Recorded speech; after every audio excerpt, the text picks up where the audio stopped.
Ellen Price's transport approached the edge of the galaxy, where the transcended humans waited like a storm of living energy. Through the Guardian network, every awakened human could feel her fear and determination as she prepared for the most important diplomatic mission in galactic history. "I'm detecting massive energy signatures ahead," Ellen reported to Jake Sullivan and the Guardian network. "These aren't ships in any traditional sense. They're more like cities made of pure consciousness." Lisa Chang's distributed awareness reached out to support Ellen. "I'm maintaining our connection, Ellen. No matter what happens, remember that you have an anchor back to biological existence." The first contact came as Ellen's transport was surrounded by swirling fields of energy. The transcended human's communication bypassed all technology and spoke directly to her mind. The voice was vast and cold, but underneath its cosmic indifference, Ellen could hear something heartbreakingly familiar. "Small consciousness," the transcended beings said, "why do you approach? Biological existence is limitation. We offer transcendence." Ellen steadied herself and responded not with fear, but with the warmth she had always used in diplomatic negotiations. "I come because we remember who you used to be. You were human once. You had names, families, dreams.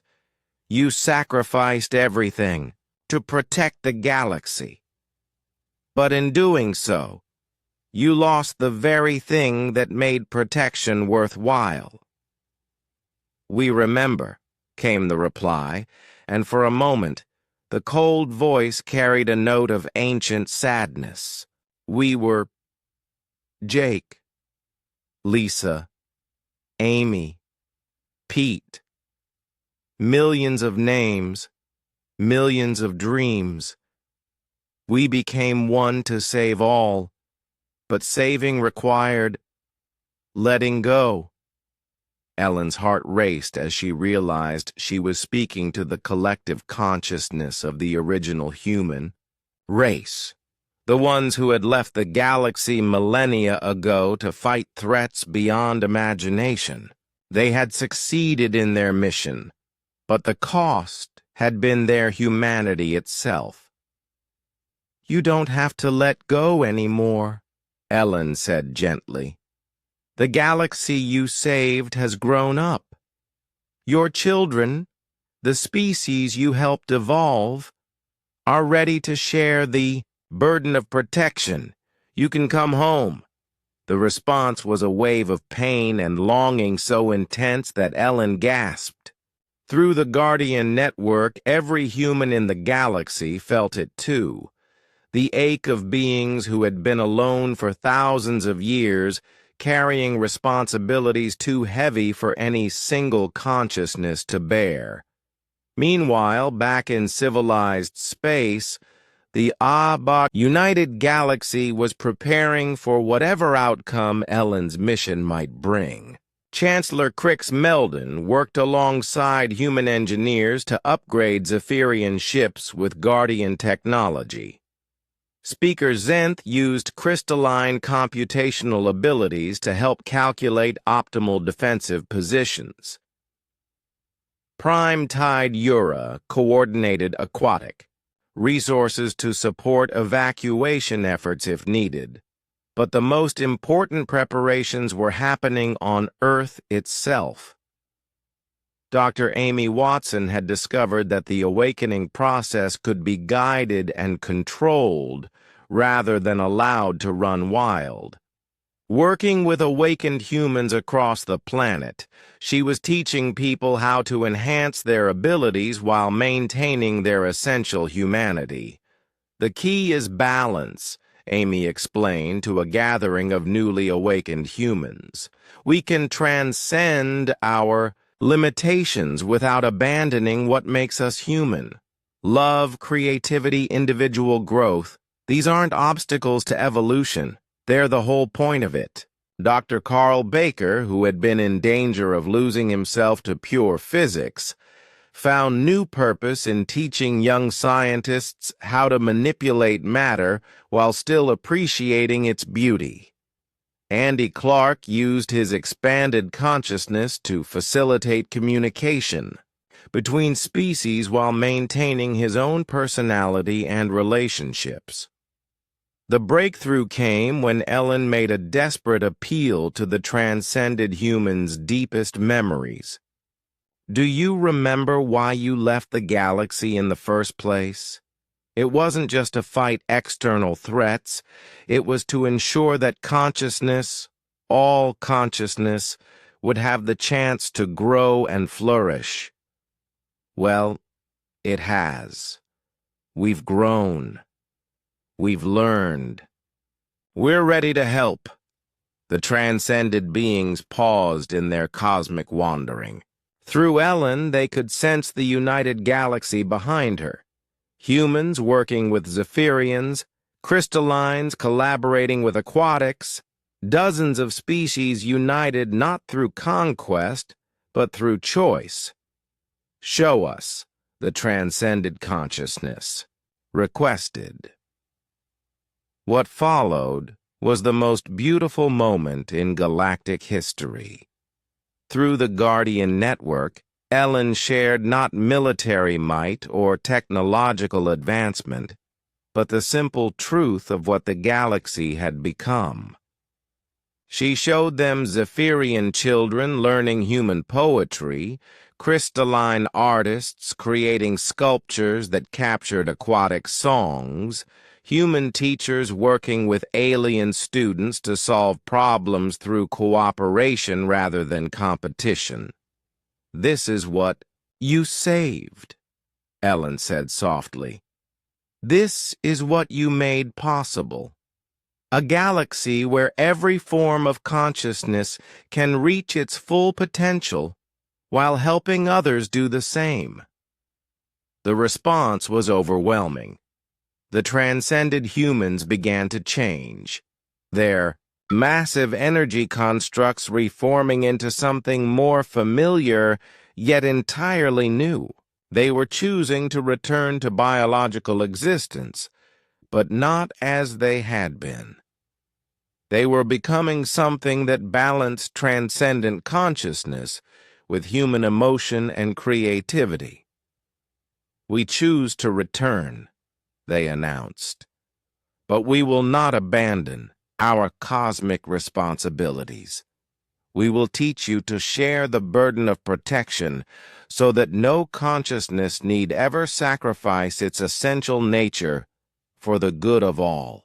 The transformation of the transcended humans took days and involved every resource of the Guardian Network. Lisa Chang's consciousness served as a bridge, helping the ancient humans remember how to exist in physical form while retaining their expanded awareness. When the process was complete, the galaxy welcomed home billions of humans who carried the wisdom of millennia, but still remembered how to laugh, cry, and dream. Among them was a figure that Jake Sullivan recognized from Admiral Cross's inherited memories. The original Admiral Cross himself returned after thousands of years of cosmic exile. He looked exactly as he had when he left the galaxy, but his eyes carried the depth of ages. "Commander Sullivan," Admiral Cross said with a smile that was both ancient and young, "I believe you've been carrying some of my memories. Thank you for keeping them safe." The reunion was emotional beyond words, but it was only the beginning. The returned humans brought with them knowledge of cosmic threats and wonders that the galaxy had never imagined. The space around the Zephyrian system had been quiet for 300 years. Trade ships moved slowly between the planets, carrying goods and messages at safe speeds. The local patrol ships followed their usual routes, checking for pirates or lost vessels. Everything was normal and peaceful, just like it had been for centuries. Then the stars seemed to bend. A massive shape dropped out of hyperspace near the outer edge of the system. The ship was huge, bigger than anything the local patrols had ever seen. Its hull was dark gray metal, covered with scars and burn marks from old battles. Strange symbols were painted on its sides in bright white letters that spelled Terra's Vengeance. On the bridge of the human warship, Captain Jake Morrison stood with his hands behind his back. He was a tall man with short brown hair and tired eyes that had seen too many fights. His uniform was clean but worn, with patches sewn over old tears. He looked out at the alien star system through the main viewing screen. "Status report," Jake said in a calm voice. Lisa Chen sat at the tactical station, her fingers moving quickly over the controls. She was smaller than the captain, with black hair tied back in a tight bun. Her eyes were sharp and focused as she read the information on her screens. "We have multiple contacts, Captain," she said. "Looks like civilian ships mostly. I count 15 vessels in the immediate area. They're moving away from us fast." Jake nodded. This was normal when humans showed up somewhere new. Most alien species got nervous around human ships, especially warships like Terra's Vengeance. The ship looked dangerous because it was dangerous. Humans built their vessels to fight and survive, not to look pretty. "Any military vessels?" Jake asked. "Two patrol ships on the far side of the system," Lisa replied. "They're keeping their distance but watching us." At the engineering station, Ryan Parker wiped grease from his hands with an old cloth. He was a big man with muscles built from years of fixing broken machines. His uniform sleeves were rolled up, showing arms covered with small scars from working with hot metal and sharp tools. "Engines are running smooth, Captain," Ryan said. "We can jump out of here any time you want." Jake shook his head. "Not yet. We need supplies and information. See if you can clean up our energy signature a bit. We don't want to scare them more than we already have." Ryan grinned. "I can make us look about half as dangerous as we really are." "Good enough," Jake said. At the communications station, Danny Roberts put on his headset and started working. He was young, maybe 25, with red hair and freckles. His job was one of the hardest on the ship because talking to aliens was never simple. Every species had different languages, different ways of thinking, and different ideas about what was polite. "I'm picking up lots of chatter on the alien channels," Danny said. "Most of it sounds worried. They're calling us an unknown massive vessel and asking for instructions from somewhere called the Galactic Council." Jake frowned. The Galactic Council was new to him. In all their travels, Terra's Vengeance had never run into any group that called itself by that name. Most alien governments were smaller, controlling just one or two star systems. "Can you understand what they're saying?" Jake asked. "Some of it," Danny replied. "My computer is working on the translation, but their language is strange. They use a lot of formal words like they're always being polite or careful about something." Lisa looked up from her station. "Captain, I'm getting some interesting readings from those patrol ships. Their weapons are different." "Different how?" "Clean, she said, sounding puzzled. Really clean, like they've never been fired. And their energy signatures are very low. These ships could barely hurt a civilian transport, let alone a warship. Jake walked closer to the main screen. In the distance, he could see the two alien patrol vessels. They were sleek and smooth, with curved hulls that looked more like art than military hardware. They reminded him of the fancy ships that rich people used for pleasure cruises back on Earth. Maybe they're just police ships, Ryan suggested. You know, for stopping smugglers and stuff. Maybe, Jake said, but he didn't sound convinced. Something felt wrong about this place. The ships were too clean, the space too quiet, the aliens too quick to run away. In his experience, systems that looked this peaceful usually had secrets, Amy. Foster, the ship's doctor, walked onto the bridge carrying a medical scanner.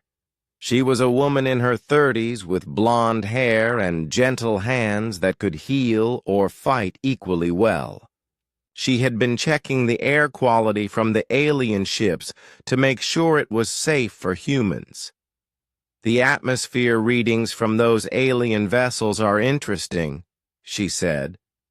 Very pure, almost artificial, like they've been cleaned of all bacteria and natural particles. Is that bad? Danny asked. Not bad, just strange, Amy replied. Most living beings need some exposure to germs and dirt to stay healthy. These aliens seem to live in completely sterile environments. Jake nodded slowly. Every piece of information painted the same picture. This wasn't just a peaceful system. It was a controlled one. Someone or something was keeping everything very clean, very safe, and very quiet. Captain, Lisa said suddenly, I'm detecting a massive energy spike from the inner system. Something big is powering up. On the screen, a new shape appeared among the distant planets. It was a space station, but calling it a station was like calling a mountain a hill. The thing was enormous, bigger than some cities back on Earth. It had a perfect geometric shape, with no weapons visible anywhere on its surface. That's new, Ryan muttered. Danny's headset crackled with new signals. Captain, I'm getting a transmission from the big station. It's formal, very formal. They want to know our designation of origin and our purpose within their designated space. Jake looked at his crew. These people had been with him for 5 years, fighting pirates and exploring unknown regions of space. They were tough, smart, and loyal. They had survived battles that would have destroyed most ships, but this felt different from their usual adventures. Tell them we're explorers from Earth, Jake said. We're looking for trade opportunities and knowledge exchange. Danny worked on his computer for a moment. Message sent, Captain. The reply came back quickly. Danny listened to his headset and frowned. They say that Earth is not in their database of recognized civilizations. They want us to remain at our current position until a proper evaluation can be conducted. Jake smiled, but it wasn't a happy smile. Proper evaluation? Who do they think they are? Should I tell them we don't take orders from people we just met? Lisa asked, her hand moving to the weapons controls. Not yet, Jake said. Let's see what happens, but keep the shields ready and plot a course out of here just in case. As Terra's vengeance waited in the darkness of space, its crew had no idea that their arrival had already sent shock waves through the carefully ordered galaxy. On distant worlds, emergency meetings were being called. Ancient computers were searching. through databases for any mention of these dangerous humans. And in the depths of space, other ships were changing course to investigate this new threat to the galactic peace. The quiet time was ending, and chaos was about to begin. The emergency meeting on Nexus Prime began at exactly 1400 hours, Galactic Standard Time. The massive council chamber was built from white crystal that seemed to glow with its own light. Representatives from dozens of different species sat in perfect rows, their seats arranged by ancient protocol that had not changed in 1,000 years. Ambassador Veltar of the Crystalline Federation stood at his assigned podium. His body was made of living crystal that rang like a bell when he moved. For 3 centuries, he had served as a voice for peace and order in the galaxy. Today, his crystal form shook with worry. "Fellow counselors," Veltar began, his voice echoing through the chamber. "We face a situation that our databases cannot explain. A warship from an unknown civilization has entered the Zephyrian system. Their technology is primitive, but their vessel shows signs of extensive combat experience." In the third row, Supreme Admiral Corax of the Draconian Empire shifted in his seat. He was a large reptilian being with dark green scales and bright yellow eyes. His people were warriors who valued strength above all else. Unlike the other species in the Council, the Draconians had not given up their military traditions when they joined the galactic community. "Primitive technology?" Corax asked, his voice like grinding stone. "Then why are we worried? Send a patrol squadron to escort them away." Veltar's crystal body flickered nervously. "It is not so simple, Admiral. While their weapons are crude, compared to our energy systems, they appear to be remarkably effective. The scars on their hull suggest they have won many battles." On the far side of the chamber, Mind Speaker Zara of the Void Collective tilted her head. Her species had evolved beyond physical bodies generations ago, existing as pure thought within mechanical frames. She could read the emotions of other beings from across the room. "I sense great fear in this chamber," Zara said, her voice coming from speakers built into her robotic body. "Fear of the unknown. These humans represent something we have not encountered before: unpredictability." The Silicon Republic's delegate, Unit 447, processed this information through its quantum brain. The Silicon beings were artificial intelligences that had outlasted their organic creators. They thought in calculations and probabilities. "Probability analysis indicates significant risk," Unit 447 announced. "Unknown variables in galactic equation. Increase chaos by 37%. Recommend immediate containment protocols." Admiral Corax stood up from his seat, his claws clicking against the crystal floor. "Enough talk! These humans want to test themselves against real warriors? Then let them face the Draconian fleet. We will measure their strength in honest battle." "Admiral, please," Veltar pleaded. "The galactic peace has lasted for 800 years because we resolve conflicts through discussion, not violence." Corax laughed, a sound like rocks falling down a mountain. "Peace? You call this peace? We have become soft and weak, hiding behind rules and committees. These humans might be exactly what we need to remember what it means to be strong." In the observation booth high above the chamber floor, 3 figures watched the debate through specially protected glass. These were the real leaders of the galaxy, the ones who made the important decisions behind closed doors. They called themselves the Eternal Guidance, and very few beings knew they existed. "The Draconian speaks dangerous words," whispered the first figure, whose face was hidden in shadow. "The humans are a contamination," agreed the second figure. "They must be removed before they spread their chaos to other species." The third figure remained silent, studying data on a holographic display.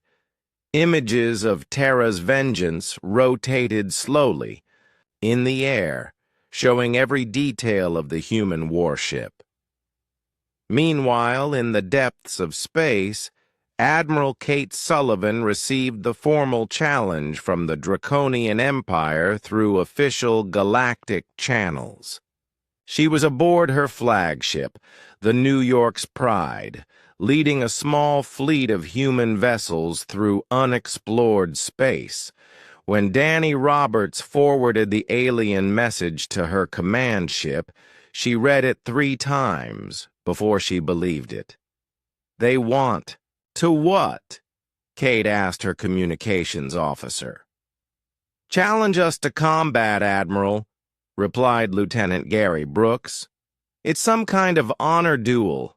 They're sending 3 warships to test our battle-worthiness, as they put it."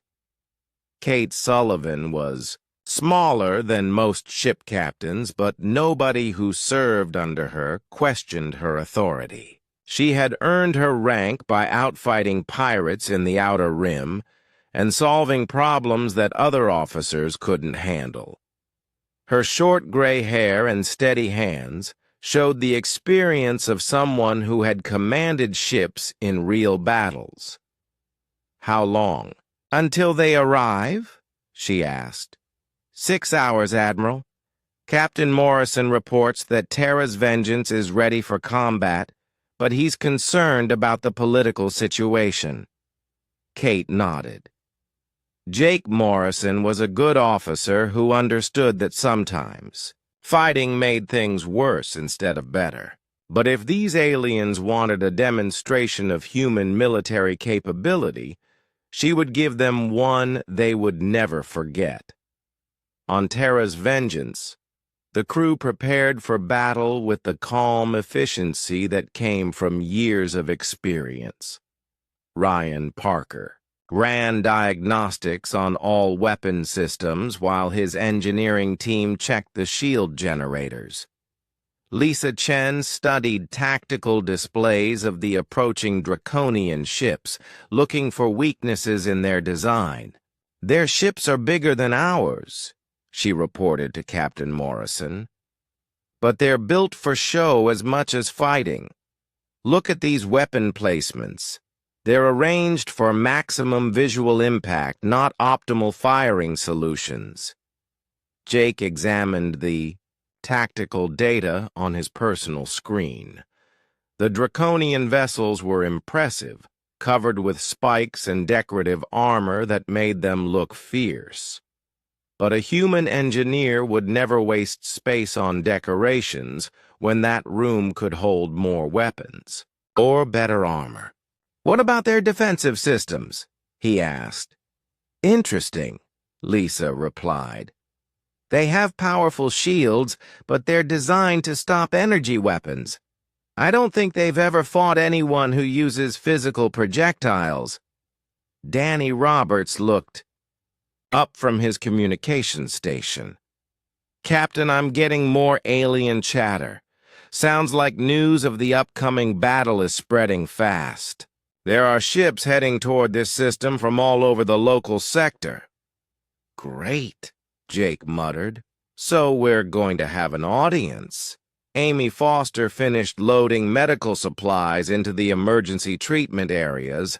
As the ship's doctor, she always hoped they wouldn't be needed, but experience had taught her to prepare for the worst. "How many crew on those draconian ships?" she asked. "About 300 each," Lisa answered. "Why?" "Because when this is over, some of them are going to need medical attention. I want to be ready to help, even if they are shooting at us." This was typical of humans, and one of the things that confused other species. Humans would fight their enemies with everything they had, but they would also try to save their lives afterward. Most alien cultures found this behavior contradictory and strange. Back on Nexus Prime, the emergency council session continued as more reports came in about the approaching battle. Species that had not spoken to each other in decades were suddenly sharing information and opinions. The careful order of galactic society was beginning to crack. "This is exactly what I warned about," Veltar said, his crystal body now glowing bright orange with stress. "Violence breeds more violence. If the Draconians fight these humans, others will want to test them as well." Mind Speaker Zara agreed. "I can feel the excitement building across the galaxy. Species that have forgotten what war feels like are remembering old instincts." Unit 447 processed new data from across the galactic network. "Confirmed. Military activity has increased by 200% in the last 6 hours. Probability of widespread conflict now approaches 60%. Admiral Corax was no longer in the chamber. He had returned to his flagship to personally oversee the battle against the humans. For the first time in centuries, a Draconian admiral would lead ships into real combat, not just training exercises. In the hidden observation booth, the three shadow figures watched their carefully maintained galactic order begin to unravel. 800 years of peace, the first figure said sadly, destroyed by one human warship. "We should have destroyed them the moment they arrived," the second figure replied. The third figure finally spoke. "Perhaps. But it may already be too late. The chaos has begun." As the hours passed and the Draconian fleet approached the Zephyrian system, beings across the galaxy watched and waited. Some hoped for a quick end to this disturbance. Others secretly wished for the humans to win, though they would never admit it publicly. On Terra's Vengeance, Captain Jake Morrison stood on his bridge and wondered if he was about to start a war that would spread across the stars. He had come here looking for trade and friendship. Instead, he was preparing to fight aliens who thought combat was the best way to say hello. "All stations report ready, Captain," Lisa Chen announced. "Then let's show them what humans can do," Jake replied. The battle was about to begin. The first test of human nature came not in battle, but in an emergency medical bay deep inside an alien space station. Dr. Amy Foster had been invited aboard the Nexus Prime medical facility for what the aliens called a cultural exchange. What she found there changed everything. Ambassador Veltar had arranged the meeting as a way to learn about human biology before the upcoming battle with the Draconians. He wanted to understand what made these strange newcomers so different from other galactic species. The medical facility was a perfect example of galactic civilization. Clean, efficient, and completely sterile. "Your healing methods are quite primitive," explained Dr. Sylvan, the head medical officer. She was a tall, thin being with blue skin and 4 arms. Her people, the Velani, were considered the best doctors in the galaxy. We have eliminated all disease and injury through careful genetic control and environmental management. Amy looked around the medical bay with growing concern. Everything was too clean, too perfect. The air itself felt lifeless, scrubbed free of every natural particle. The medical equipment was advanced but seemed designed more for analysis than actual healing. "How do you handle trauma cases?" Amy asked. "Broken bones? Internal injuries? That sort of thing?" Dr. Sylvan looked confused. "Such injuries do not occur in civilized space. Our citizens live in protected environments. They follow safety protocols that prevent all forms of physical harm." Before Amy could respond, alarms began ringing throughout the station. Emergency lights flashed red, and mechanical voices announced a medical crisis in the docking bay. Dr. Sylvan's 4 arms moved quickly over her control panels, accessing information about the emergency. "Impossible," she muttered. "We have casualties from a freight accident. 3 beings with severe injuries." Amy was already moving toward the door. "Where's the nearest medical transport?" "Wait," Dr. Sylvan called after her. "You cannot treat alien physiology. You lack the proper training and equipment." Amy stopped and turned back. "Doctor, I've treated 17 different alien species in the past 5 years. The basics of trauma medicine are the same everywhere. Stop the bleeding, stabilize the patient, fix what's broken." They reached the docking bay to find chaos that the sterile alien medical system was completely unprepared to handle. A cargo container had broken loose during docking, crushing 3 alien workers. One was from the insectoid hive species. Another was a crystalline being like Ambassador Veltar. And the third was a gas-breathing nebula dweller whose environmental suit had been damaged. Dr. Sylvan and her medical team stood frozen, overwhelmed by injuries they had never seen before. Their equipment could analyze the casualties perfectly, but none of them knew how to actually help beings who were hurt this badly. Amy pulled emergency medical supplies from her kit and knelt beside the injured hive worker. The insectoid's blue blood was leaking from multiple fractures in his armored shell. Amy's hands moved quickly, using pressure bandages to stop the bleeding while checking for internal damage. "The hive circulatory system has 3 main pressure points," she explained to Dr. Sylvan while working. "If you can control the bleeding at these locations, the body can repair most shell damage on its own." Dr. Sylvan watched in amazement as Amy improvised treatment tools from materials never intended for medical use. The human doctor used a cargo scanner to check for internal injuries, modified a welding torch to cauterize wounds, and turned a communications headset into a breathing apparatus for the injured nebula being. "This is not proper medical procedure," Dr. Sylvan protested weakly. "Proper procedure would let them die," Amy replied, not looking up from her work. "Sometimes you have to break the rules to save lives." The crystalline being was the most seriously injured. Part of his crystal structure had been shattered, and pieces were scattered across the deck.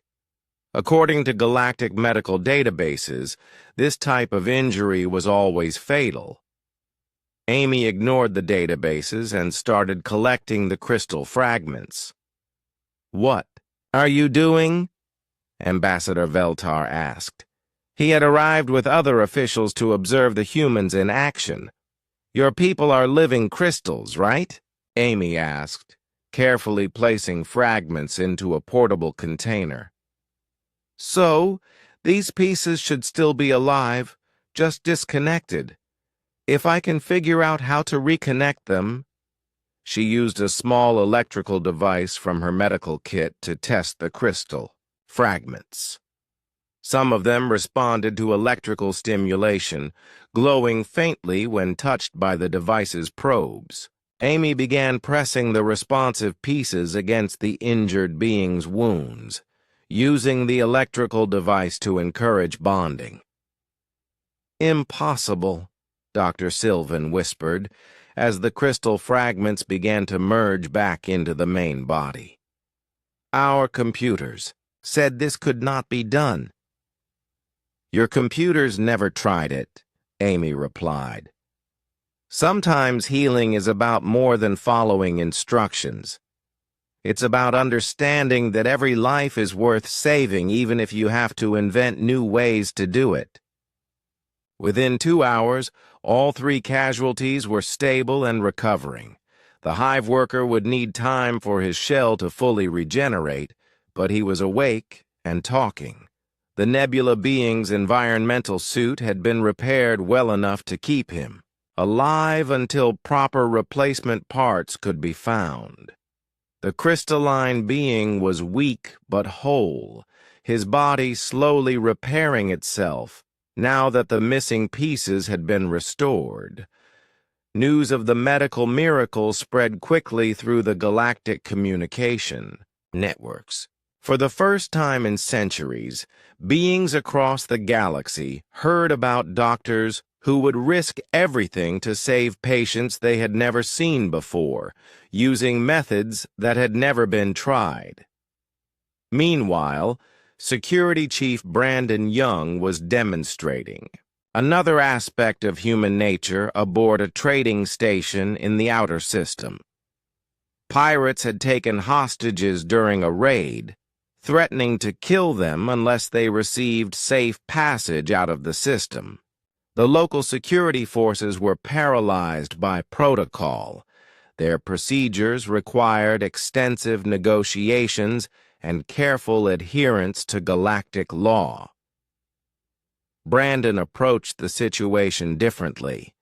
He studied the station's layout and identified 17 different ways to reach the hostages. While the alien negotiators tried to follow proper diplomatic procedures, Brandon and his team prepared for direct action. "You cannot simply attack the pirates," Station Commander Jorix protested. He was a methodical being who had never deviated from standard procedures in 40 years of service. The hostages could be harmed. "The hostages are already in danger," Brandon replied. "Every minute we wait gives the pirates more time to prepare their defenses or panic and hurt someone." Brandon's rescue plan used tactics that no alien military academy taught. Instead of following standard assault procedures, his team created multiple distractions while he entered the pirate stronghold through the station's waste recycling system. The pirates were watching for attacks through normal corridors and airlocks, not through garbage chutes. The rescue took 12 minutes from start to finish. Brandon and his team disabled the pirates without firing a single shot, using non-lethal weapons and surprise tactics. The hostages were freed unharmed and the pirates were captured alive for questioning. "How did you know it would work?" Commander Jorix asked afterward. "We didn't," Brandon admitted. "But doing nothing definitely wouldn't work, so we tried something that might work. Sometimes that's all you can do." Navigation specialist Karen Moore was proving human creativity in another part of the system. The alien space controllers had warned all ships to avoid the Crimson Nebula, a dangerous cloud of ionized gas that interfered with navigation systems. For 300 years, ships had taken the long route around the nebula, adding 2 days to any journey through the system.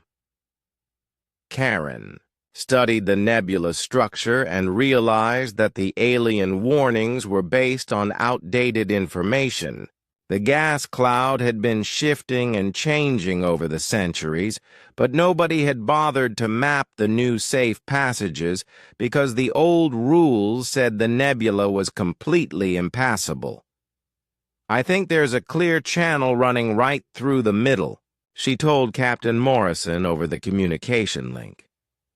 "The ionization patterns show a stable corridor that would cut our travel time in half." "Are you sure?" Jake asked. Navigation through dangerous space was always risky, but Karen had never led them wrong before. "Sure enough to bet our lives on it," Karen replied, "which is what we're doing anyway, just more slowly."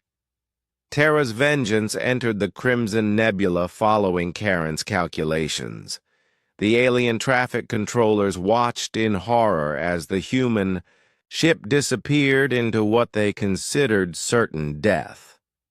But Karen's instincts were correct. There was indeed a stable passage through the center of the nebula.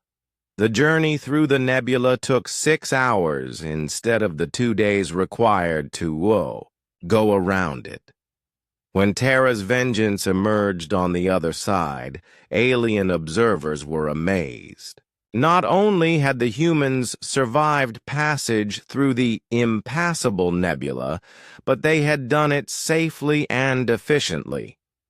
Word of these events spread across the galactic networks faster than official reports could travel. Beings who had lived their entire lives following strict safety protocols heard about humans who saved lives by breaking medical rules, rescued hostages by ignoring tactical doctrine, and found new routes through space by trusting instinct over official warnings. The Draconian war fleet arrived at the edge of the Zephyrian system like thunder rolling across the stars. 3 massive warships dropped out of hyperspace in perfect formation, their hulls gleaming with polished armor and ceremonial spikes. War Prince Zorax commanded the fleet from his flagship, Honor's Edge, a vessel built to inspire fear and respect in equal measure. Admiral Kate Sullivan watched the approaching alien ships from the bridge of New York's Pride. Her small fleet consisted of only 5 vessels, 3 destroyers, 1 cruiser, and Terra's Vengeance. By any reasonable calculation, the humans were outnumbered and outgunned. But Kate had not risen to command by accepting reasonable calculations. Enemy. "Fleet profile analysis complete," reported her tactical officer, Lieutenant Commander Steve Davis. "Their ships are impressive, but they're built for intimidation rather than efficiency. Look at those weapon emplacements. Spread out for visual, impact instead of concentrated firepower." Kate studied the tactical display showing both fleets. The Draconian ships were larger and carried more weapons, but their designs followed artistic principles rather than military logic. Every surface was covered with decorative armor that would look magnificent in parades but would create weak points in actual combat. "What about their escort?" she asked. Steve checked his sensors again. "No escort, Admiral. Just the 3 heavy cruisers. They're approaching in ceremonial formation, broadcasting formal challenge protocols." Kate smiled grimly. The Draconians were treating this like a tournament, not a battle. They expected their opponents to follow the same formal rules that governed their warrior culture. They had no idea they were about to fight humans who made up new rules as they went along. On Terra's Vengeance, Captain Jake Morrison gathered his senior officers for a final briefing. The ship buzzed with nervous energy as the crew prepared for combat against unknown alien technology. Intelligence reports suggest the Draconians fight for honor and glory, Jake explained to his team. They follow ancient traditions that value individual heroism over tactical effectiveness. Lisa Chen looked up from her weapons console. So, they'll try to engage us one-on-one instead of using coordinated attacks?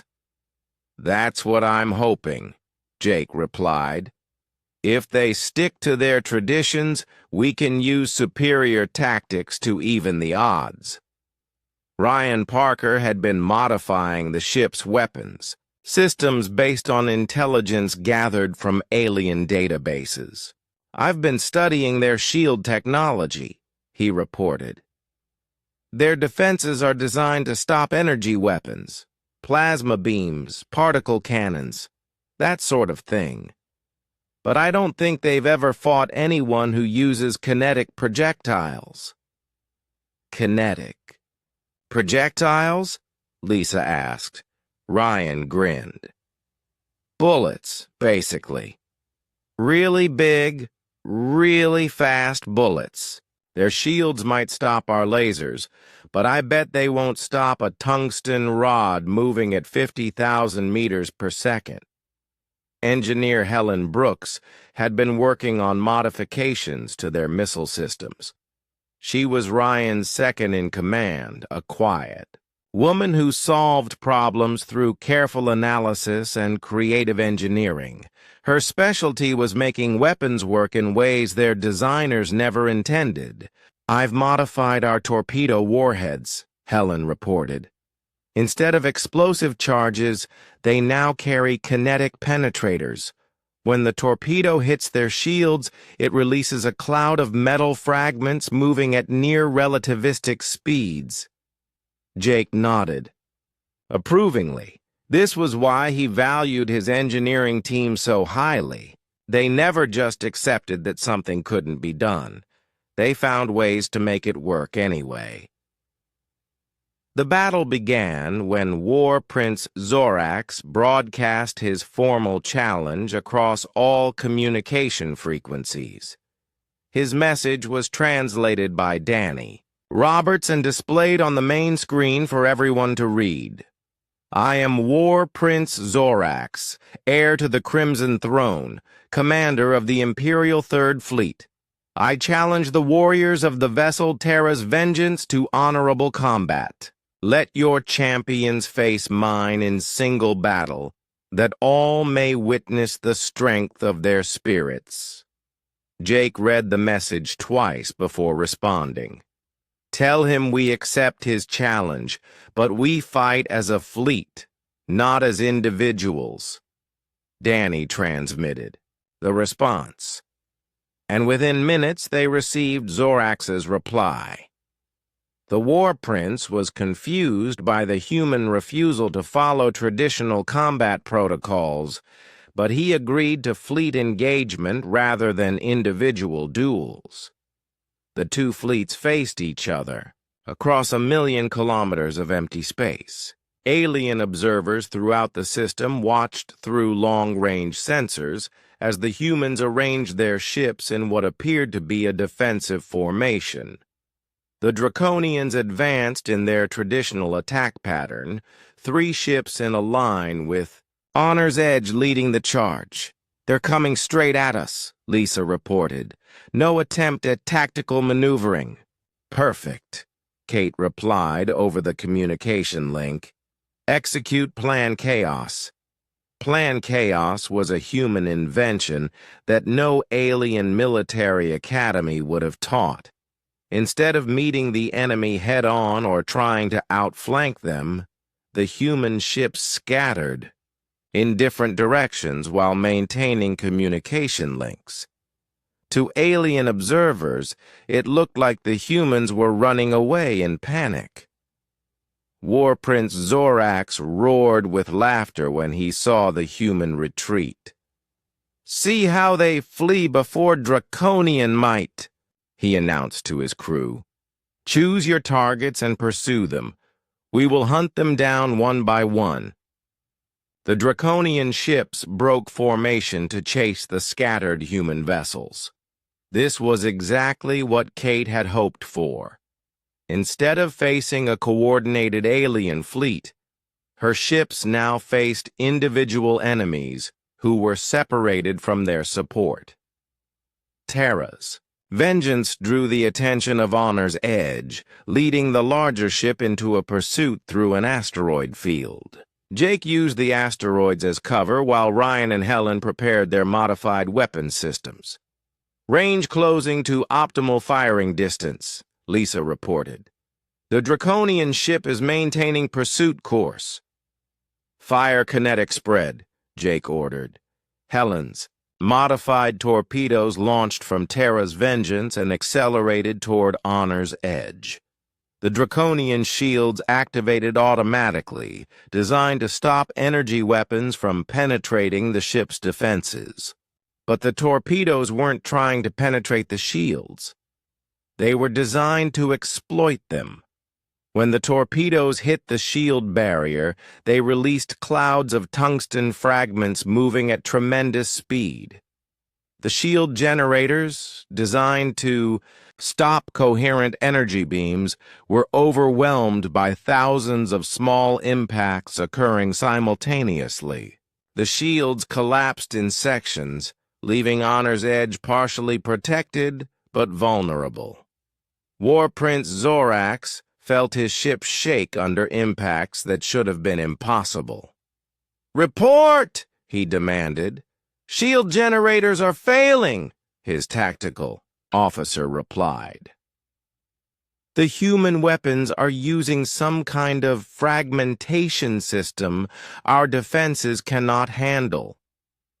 Before Zorax could respond, Terra's vengeance had repositioned itself and fired again. This time, Ryan's kinetic penetrators punched through the weakened shields and struck the Draconian hull directly. The tungsten rods, moving at incredible speed, tore through armor plating that had been designed to resist energy weapons. Honor's Edge staggered under the impact, but the ship was still functional. Zorax ordered his weapons officers to return fire. But the human ship was already moving again, using the asteroids to break up targeting solutions. Meanwhile, the other human ships were demonstrating similar tactics against their Draconian opponents. Lieutenant Commander Steve Davis led a squadron of fighters in an attack that would have been called suicidal by any conventional military standard. "Ramming speed," Steve announced over the communication channel as his fighters accelerated toward the second Draconian warship. The alien ship's crew watched in horror as human fighters appeared to be making kamikaze attacks against their vessel. They braced for the impacts and prepared for honorable deaths defending their ship. But the impacts never came. At the last possible moment, Steve's fighters pulled away from collision courses and fired their weapons at point-blank range. But these weren't standard fighter weapons. They were modified mining charges designed to create electromagnetic pulses. The charges detonated against the Draconian shields, not to penetrate them but to overload them with electrical feedback. The Draconian shield generators, overwhelmed by power surges they were never designed to handle, shut down automatically to prevent permanent damage. For 30 seconds, the alien warship was completely defenseless. That was all the time Steve needed. His fighters, now equipped with Helen's kinetic penetrators, poured fire into the unprotected ship. The Draconian armor, magnificent against energy weapons, crumpled under the impact of physical projectiles moving at impossible speeds. The second Draconian ship, Warrior's Pride, suffered critical damage to its main engines and weapon systems. Captain Vex's Tar, a veteran of ceremonial combats, but new to actual warfare, found himself commanding a crippled vessel that could barely maneuver. The third Draconian ship met a different fate. Admiral Kate Sullivan had personally taken command of New York's Pride and led it in a direct assault that confused every tactical computer in the alien fleet. Instead of trying to avoid the enemy's weapons, she flew straight at them while using electronic countermeasures that Ryan Parker had designed. The galaxy had never seen anything like the aftermath of the Draconian defeat. Within days of the battle, something unprecedented began happening across dozens of star systems. Species that had been enemies for centuries started talking to each other. Not through official diplomatic channels, but directly, being to being. Dr. Chris Martinez, Terra's Vengeance's xenobiologist, was exploring the outer rim of the Zephyrian system when he made a discovery that would change everything. His small research shuttle was investigating unusual energy readings from what appeared to be an empty asteroid field when his sensors detected something that shouldn't exist: life signs. "Captain Morrison," Chris reported over the communication. "Link. I'm reading multiple biosignatures in the asteroid field. These readings don't match any known species in the galactic database. Jake Morrison studied the data from his command chair. Could be a trap, Chris. We've made some enemies lately." "I don't think so, sir. The life signs are weak, scattered. If I didn't know better, I'd say someone was hiding out here." Chris was a gentleman who had spent his career studying alien life forms with the patient curiosity of a true scientist. He was small and quiet, with brown hair that was always messy from running his hands through it when he was thinking. His specialty was understanding how different species communicated, not just through language but through behavior and instinct. "Permission to investigate, Captain?" Jake considered the request.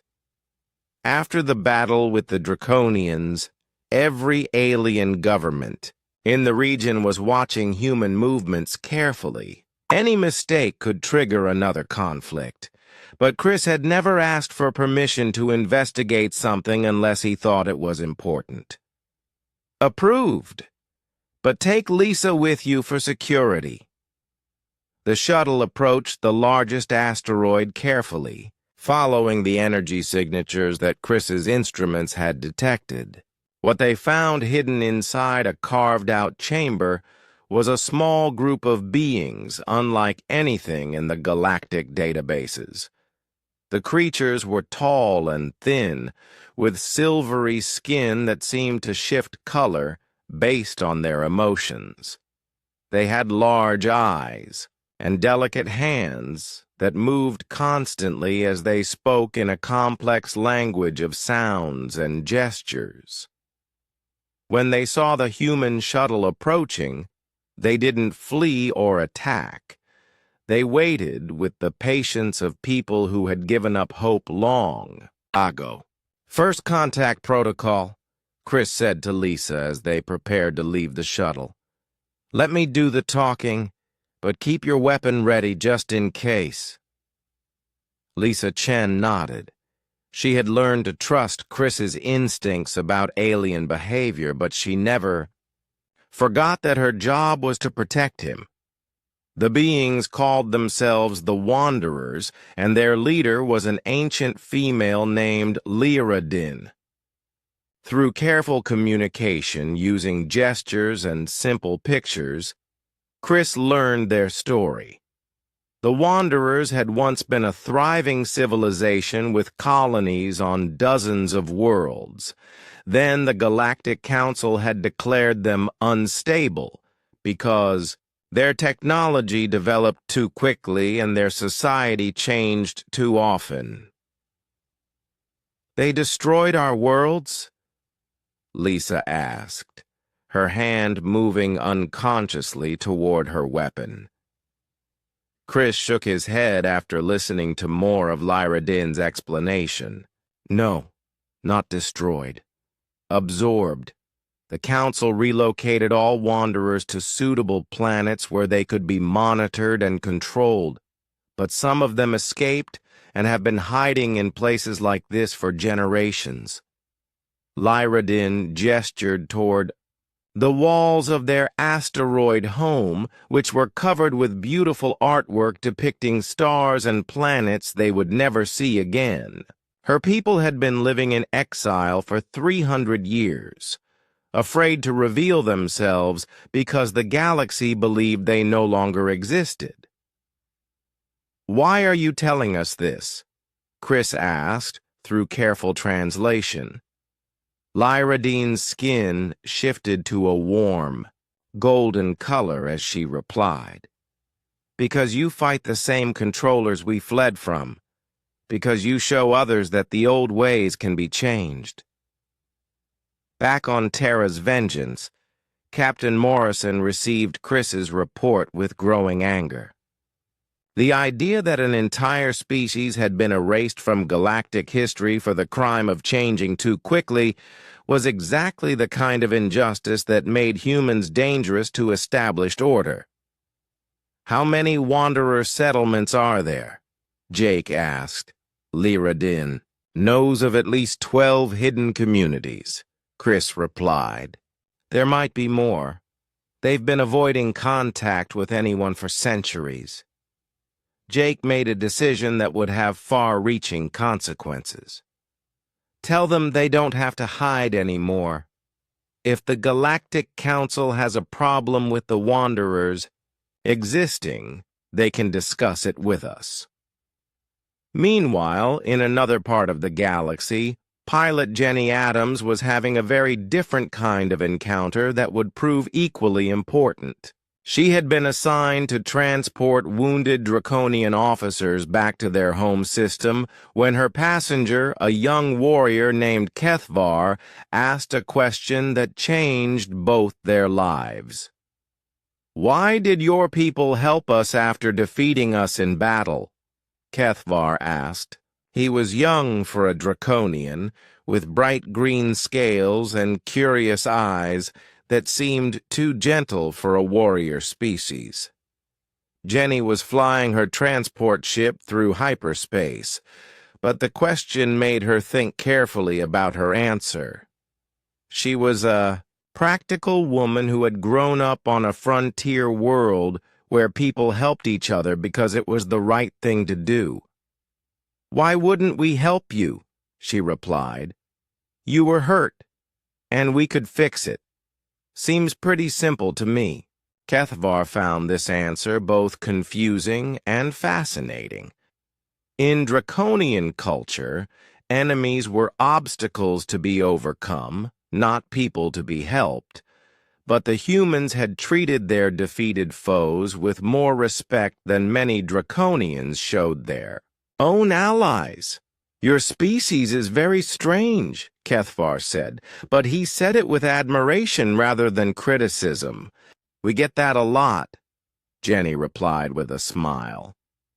Over the 3-day journey to the Draconian home system, Jenny and Kethvar talked about everything from spaceship design to family traditions. Jenny learned that young Draconians were taught from childhood that strength was the only virtue that mattered, while Kethvar discovered that humans valued cooperation and creativity as much as fighting ability. "I have never met someone from another species who was not afraid of Draconians," Kethvar admitted on the final day of their journey. "Should I be afraid of you?" Jenny asked. Kethvar looked at his clawed hands and powerful build, then at Jenny's smaller human frame. "By all logic, yes. I am stronger and better armed than you." "But you're not going to hurt me," Jenny said with certainty. How do you know this? Because you spent the last 3 days asking me about human music instead of planning how to escape and conquer my ship. This conversation, recorded by the ship's automatic log system, would later become one of the most widely distributed messages in galactic history. Beings across dozens of worlds heard a young draconian warrior and a human pilot talking to each other like friends instead of enemies. Back in the Zephyrian system, the political situation was growing more complex by the hour. News of the Wanderers' existence had leaked to the galactic communication networks, causing panic among the species that remembered the old stories about the chaotic civilization that had supposedly died out centuries ago. On Nexus Prime, Ambassador Veltar faced questions from representatives who were beginning to realize that their official histories might not be entirely accurate. "You told us the Wanderers were extinct," accused Delegate Morhan of the Silicon Republic. "You said they had died out due to their inability to maintain stable social structures." Veltar's crystal form flickered with uncertainty. "According to our records, the Wanderer civilization collapsed due to internal conflicts. They were relocated to protected worlds for their own safety." "Protected worlds that no one can find?" asked Representative Cattell of the Hive Confederation. "Protected. Worlds that don't appear in any current database?" The questions were becoming harder to answer, especially when reports came in about other extinct species being discovered in hidden settlements throughout the galaxy. The humans had somehow awakened groups that were supposed to be gone forever.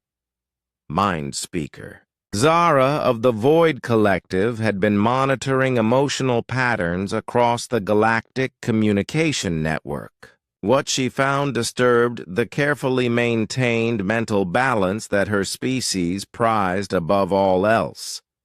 "The emotional resonance patterns are shifting," she reported to the Emergency Council. "Species that have maintained stable psychological states for centuries are experiencing excitement, hope, curiosity about possibilities they had not considered before." Unit 447 processed this information through its quantum analytical systems. Probability calculations indicate cascading social changes across minimum 47 worlds, stability factors declining at accelerating rate. In the hidden observation chamber, the three shadow figures watched their millennium of careful control beginning to unravel.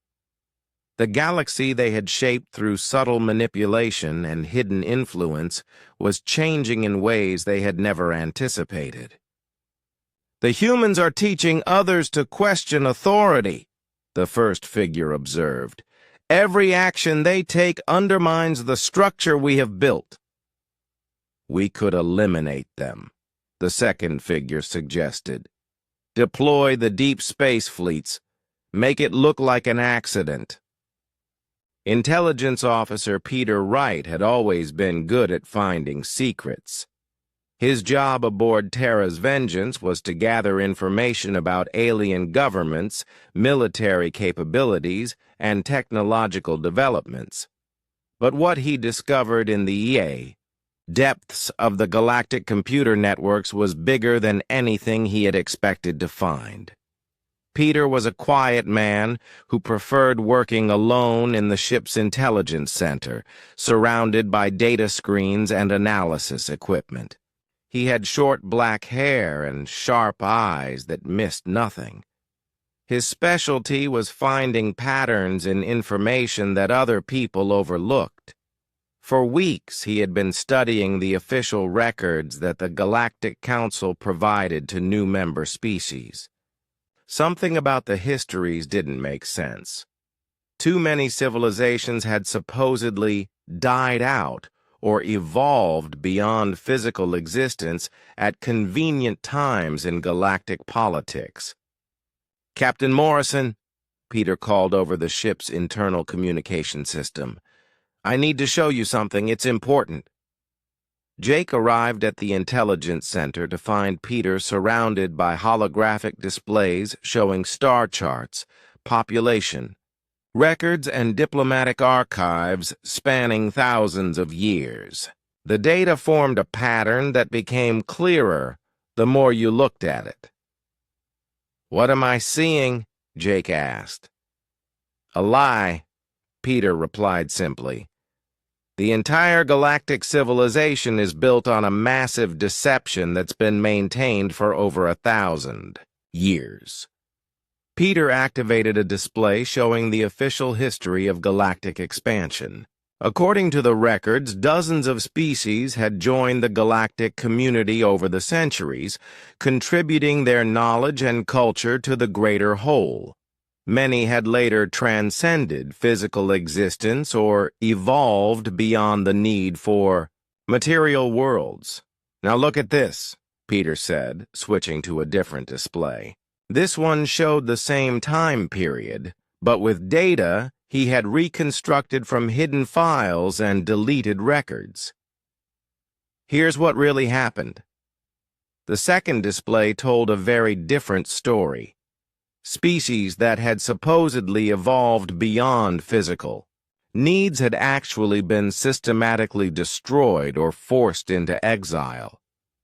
Civilizations that had developed new technologies or social systems too quickly had been declared unstable and absorbed into the galactic mainstream.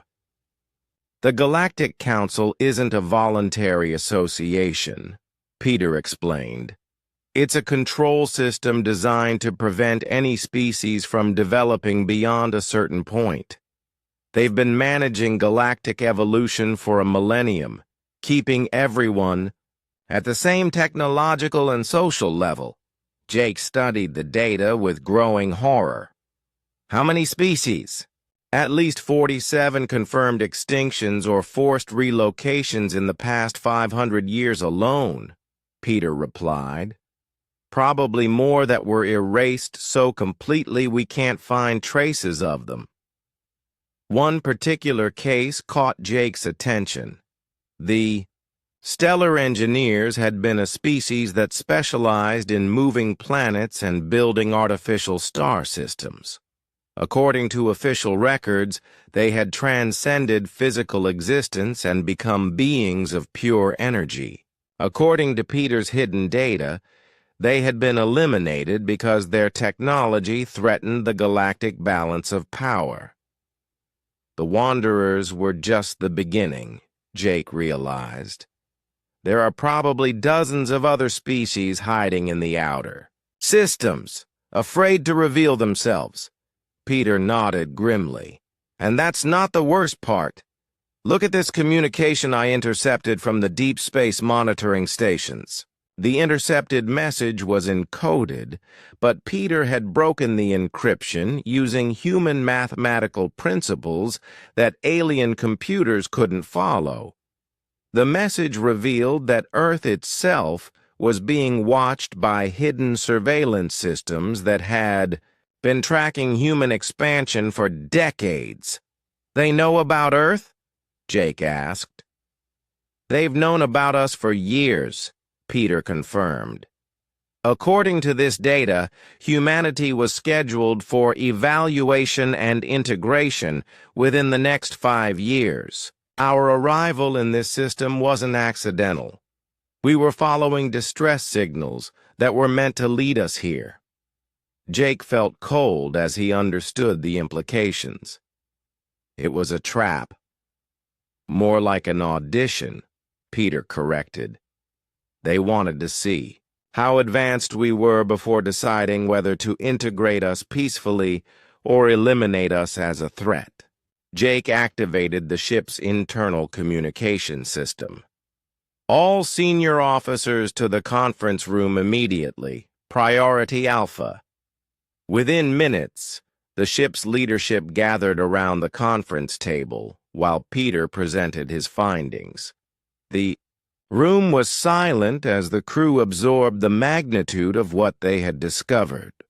So the peaceful galactic civilization is actually a prison, Lisa Chen said finally. And we're the latest inmates. Worse than that, Ryan Parker added. If they think we're too dangerous to control, we become the latest victims. Dr. Amy Foster had been studying the medical records that Peter had uncovered. Look at this data about species integration. The ones that survived the process were changed, their brain chemistry altered, their reproductive systems modified, their natural aggressiveness suppressed. Genetic modification? Danny Roberts asked. Psychological. Conditioning? Amy replied. They turn entire species into compliant citizens by removing the traits that made them independent. Curiosity, creativity, the willingness to challenge authority, all of it gets edited out. Helen Brooks, the engineering specialist, examined the technical specifications hidden in the files. Their technology is more advanced than we thought. These control systems they use, they can influence everything from planetary weather to individual brain chemistry. Jake looked around the table at his officers. These people had followed him across unknown space and through impossible battles. Now they faced an enemy that had been controlling galactic civilization for 1,000 years. Options? He asked. We could run, Danny suggested. Get back to Earth and warn them about what's coming. They'd just follow us, Lisa pointed out. According to this data, they have ships that make ours look like toys. We could try to negotiate, Amy offered. Convince them that humanity can be trusted to coexist peacefully. Peter shook his head.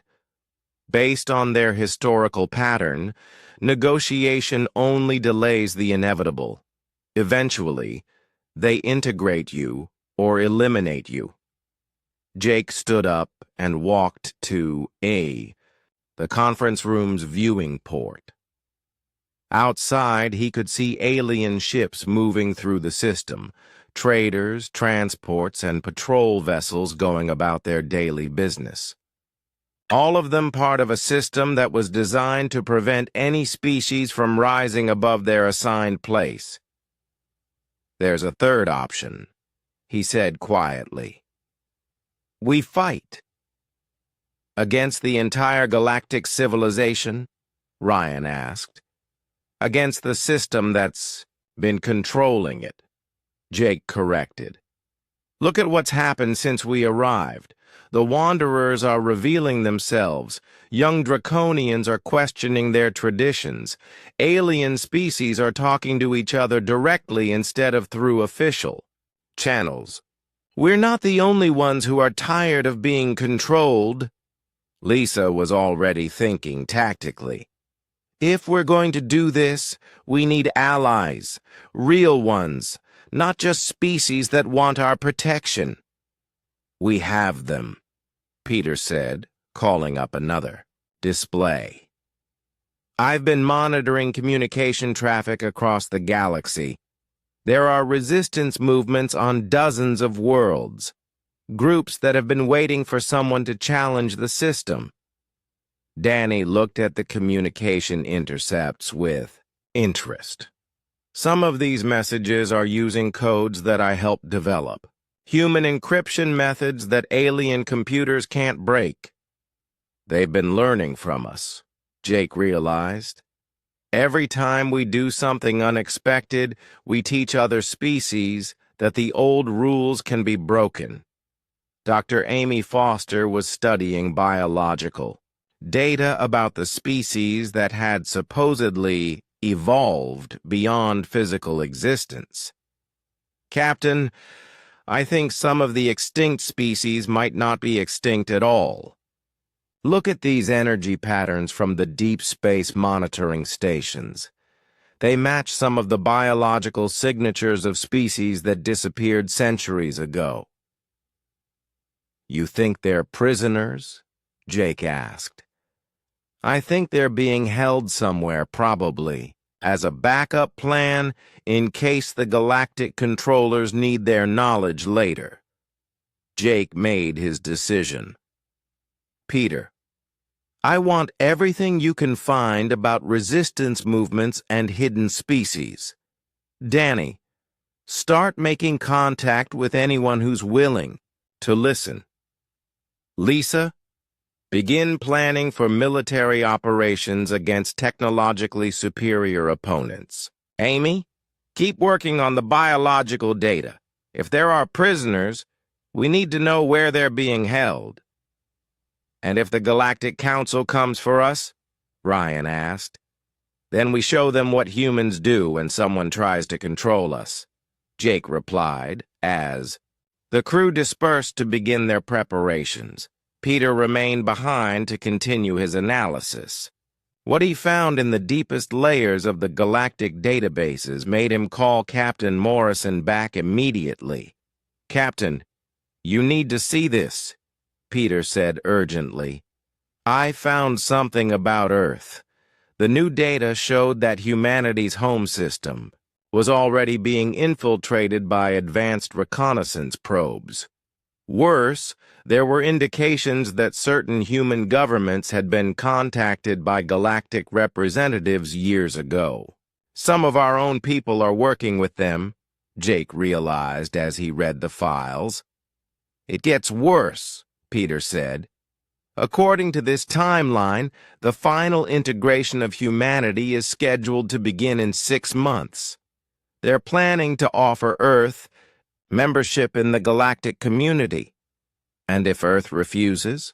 The revolution began not with massive battles or formal declarations of war, but with a simple message broadcast across the galactic communication network. Captain Jake Morrison stood before the main communication array of Terra's Vengeance and spoke directly to every inhabited world in the galaxy. My name is Captain Jake Morrison of the human starship Terra's Vengeance. For the past month, my crew and I have been learning about your galaxy and the civilization you have built. We have also learned that this civilization is not what it appears to be.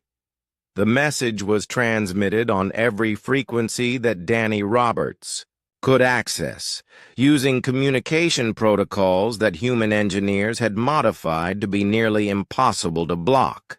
Across hundreds of worlds, beings stopped what they were doing to listen. Your leaders have told you that dozens of species have evolved beyond physical existence or died out due to natural causes. This is a lie. These species were eliminated because they developed too quickly or questioned the system that controls you. My intelligence officer has proof of at least 47 civilizations that were destroyed for the crime of growing beyond their assigned limits. On Nexus Prime, emergency alarms rang through the council chambers as Ambassador Veltar and his colleagues watched their carefully maintained order collapse in real time. Communication networks across the galaxy were lighting up with responses to the human message. How did they access restricted broadcast channels? Demanded Unit 447. Those frequencies are protected by quantum encryption.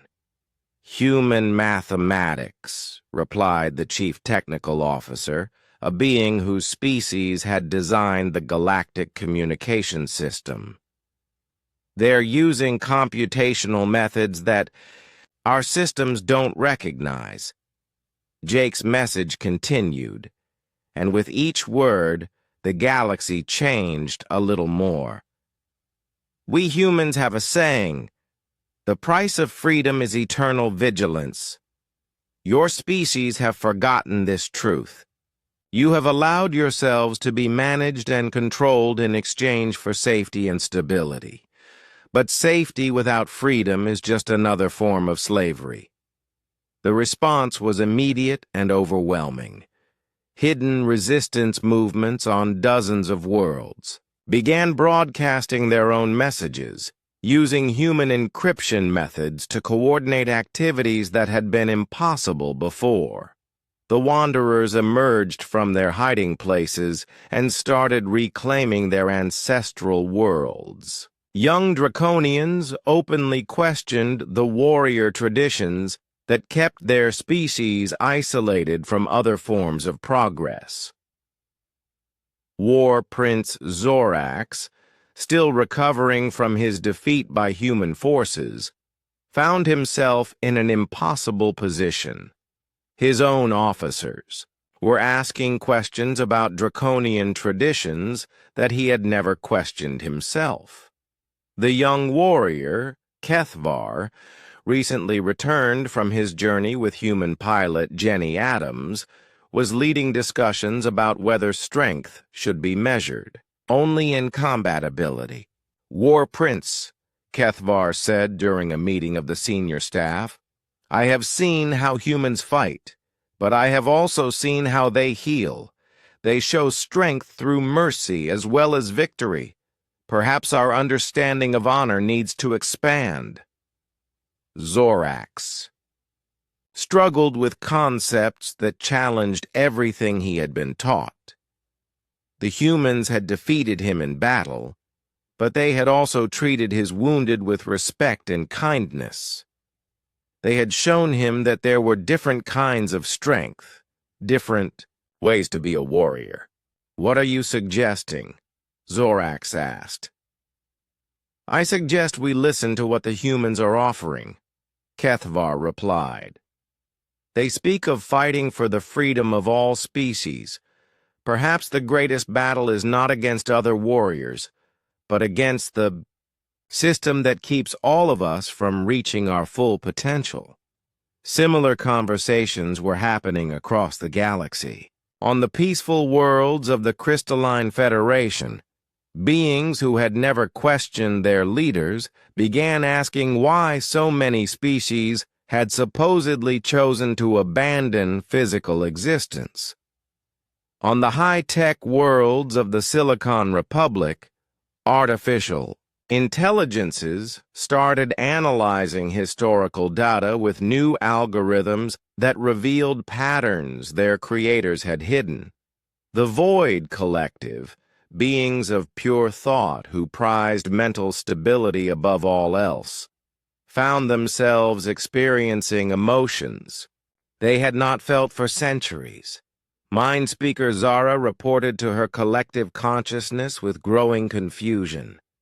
The human concepts of freedom and self-determination are causing psychological resonance patterns throughout our network, she announced. Our people are beginning to question whether perfect mental stability is worth the price we have paid. What price? Asked the collective consciousness, the merged mind that guided their entire species. The price of never changing, never growing, never becoming more than we already are. Lisa Chen had transformed from a tactical officer into the coordinator of a galactic military alliance that grew larger every day. Her command center aboard Terra's Vengeance tracked the movements of rebel fleets, resistance cells, and liberation forces across hundreds of worlds. Status report. Captain Morrison requested as he entered the tactical center. Better than we hoped.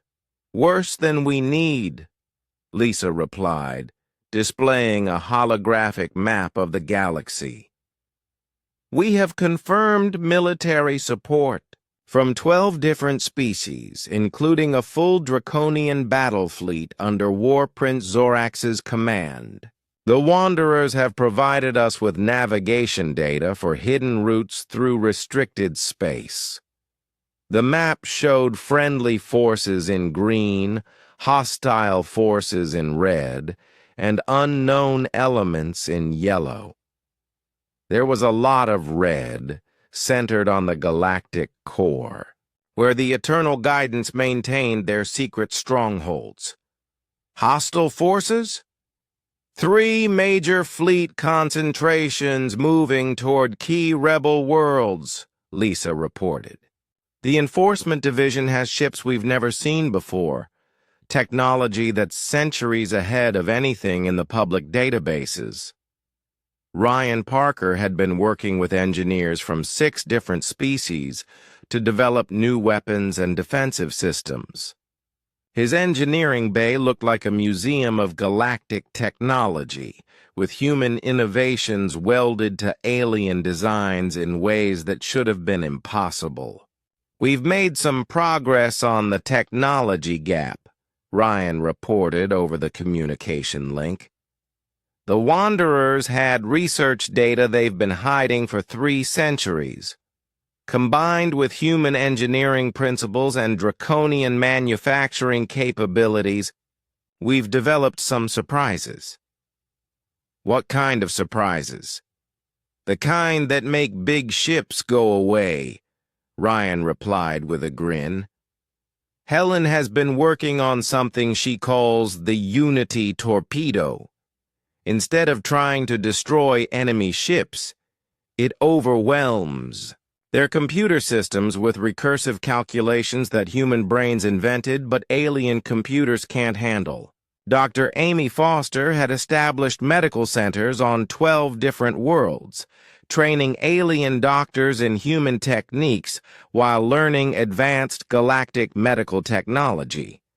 But her most important discovery came from studying the biological data that Peter Wright had uncovered.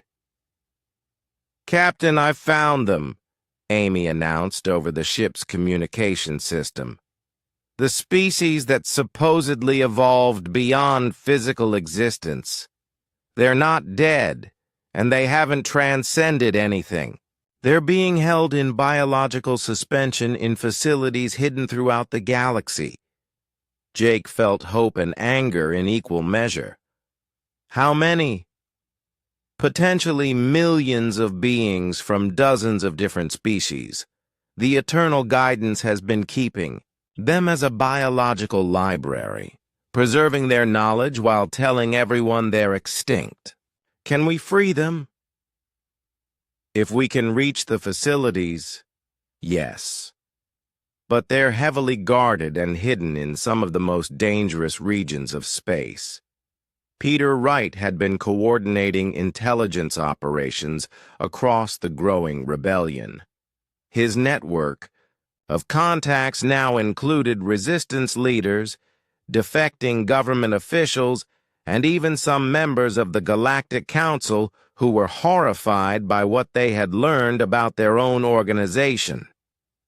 "Captain, we have a problem," Peter reported during the daily briefing. "The Eternal Guidance is accelerating their timeline. Intelligence sources report that the final integration of Earth has been moved up to 6 weeks from now." 6 weeks? Jake felt the familiar weight of impossible deadlines and overwhelming odds. "What changed?" "Us," Peter replied. "They've decided that humanity is too dangerous to approach gradually. They